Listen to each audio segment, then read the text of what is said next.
क्या आप जानते हैं, दुनिया का सबसे शक्तिशाली योद्धा कभी अपनी ही ताकत भूल गया था। एक नटखट बालक जो सूरज को फल समझकर खाने चला गया। बजरंगबली या हनुमान जी के बचपन की अद्भुत कहानी। बहुत समय पहले किष्किंधा के घने और सुंदर जंगलों में एक अद्भुत बालक रहता था, हनुमान। बचपन में उनका नाम आंजनेय था, क्योंकि उनकी माता का नाम अंजना था। आंजनेय बहुत ही चंचल, नटखट और साहसी थे। वे पूरे दिन जंगल में दौड़ते, पेड़ों पर चढ़ते और जानवरों के साथ खेलते रहते थे। लेकिन उनके अंदर एक ऐसी अपार शक्ति छिपी थी जिसका उन्हें खुद भी अंदाजा नहीं था। एक दिन सुबह सुबह जब आसमान में लाल रंग का चमकता हुआ सूरज उग रहा था, तब छोटे आंजनेय को बहुत भूख लगी थी। वे इधर-उधर खाने के लिए कुछ ढूंढ रहे थे। तभी उनकी नज़र आकाश में चमकते हुए लाल गोल सूरज पर पड़ी। उन्होंने सोचा, अरे, ये तो कोई बड़ा सा लाल फल है, मैं इसे खा लूंगा। बस फिर क्या था, वे जोर से हंसे और एक विशाल छलांग लगाकर आसमान की ओर उड़ चले।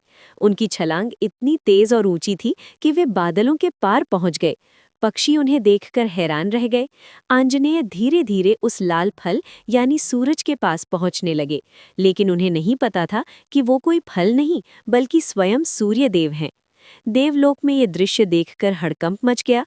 सभी देवता चिंतित हो गए। इंद्रदेव बोले, यदि ये बालक सूर्य तक पहुंच गया तो सृष्टि का संतुलन बिगड़ जाएगा। ये सोचकर इंद्रदेव ने अपना वज्र उठाया और आंजनेय की ओर फेंक दिया। वज्र की प्रहार से आंजनेय आकाश से नीचे गिर पड़े और उनकी ठोड़ी यानी हनु पर चोट लग गई। इसी कारण उनका नाम हनुमान पड़ गया। ये देखकर उनके पिता वायुदेव अत्यंत क्रोधित हो गए।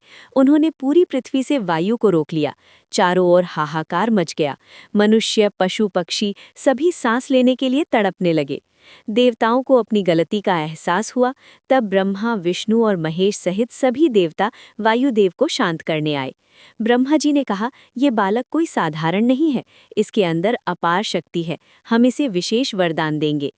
तब सभी देवताओं ने मिलकर हनुमान को आशीर्वाद दिया। इंद्रदेव बोले, अब मेरा वज्र इसे कभी हानि नहीं पहुंचा पाएगा। अग्निदेव बोले, अग्नि इसे जला नहीं सकेगी।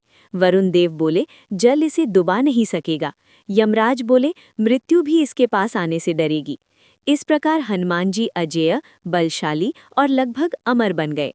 लेकिन उनकी शरारतें कम नहीं हुई। वे अक्सर ऋषियों के आश्रम में जाकर उन्हें परेशान करते, उनके फल खा जाते, कभी उनकी माला लेकर भाग जाते। एक दिन ऋषि बहुत क्रोधित हो गए।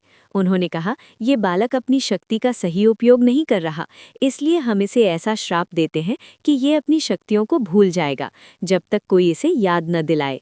उस दिन से हनुमान अपनी शक्ति भूल गए और एक साधारण विनम्र बालक की तरह रहने लगे।